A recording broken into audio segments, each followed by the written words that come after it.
অসমত হিন্দু মানুহে জিকাব পৰা 103টা সিট আছে। এটো হল ডিলিমিটেশনৰ পিছত যে হিন্দুৱে কিমান এমএলএ জিকাব পাৰে। হিন্দুৱে জিকাব পৰা এমএলএৰ সংখ্যা হল 103। তাৰ ভিতৰত মই প্ৰথমৰ পৰাই ধৰি লৈছিলো যে শিৱসাগৰটো আমি নাপাওঁ। গতিকে বাকি মোৰ ডিস্ট্ৰিক্ট হাৰিবলগীয়া সিট নাছিলে। কোনোবা সিটত মাৰ্জিন কম হ'ব বেছি হ'ব, সেইকাৰণে 102। আৰু পবিত্ৰ মাৰ্ঘেৰিটাক মই এখন কাগজত 102 বুলি কৰি পেলাই মই তেওঁক সহি মাৰিও দিছিলো।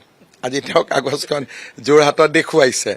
আৰু মই যেতিয়া 102 বুলি কৈ আছো, সোণোৱাল ডাঙৰীয়াই মোক কৈছে যে 100 হ'বই, 100 আমি পাৰ কৰিম।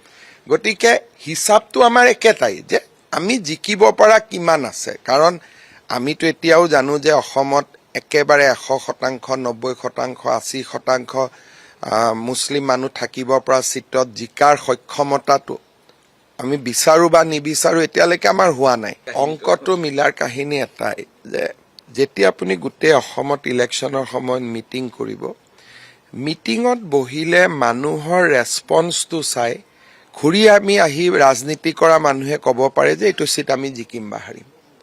বহুত সিম্পল কথা, ইয়াত কোনো কথা নাই। যেনেকে যদি সোণোৱাল ডাঙৰীয়াক সোধে যে তেখেত যিমান কেইখন মিটিঙত গৈছে, ঘূৰি আহি গধূলি কাবাক কৈছে যে এইটো সিট আমি জিকিম। অৰ্থাৎ মানুহৰ ৰেসপন্স, আত্মীয়তা, এইখিনি দি মানুহে ধাৰণা কৰিব পাৰে যে এই সিটটো জিকিম বা হাৰিম।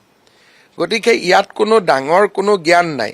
বাকি যিবিলাক নেতা আছে তেওঁলোকে বহুত মিটিং নকৰে। আজি যদি আপুনি গৌৰৱ গগৈৰ কথা কয়, গোটেই নিৰ্বাচনটো তেওঁ যদি মিটিং কৰিছে মেক্স টু মেক্স 30খন। আৰু মই যদি মোক আপুনি সোধে, প্ৰত্যেকটো সমষ্টিতে মই আগষ্টৰ পৰা মিনিমাম 3 বাৰ গৈছো।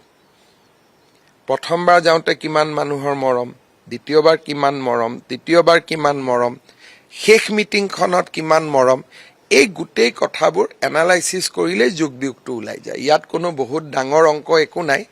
আৰু পলিটিচিয়ানৰ গোটেই শক্তিটোৱে হৈছে জনতা।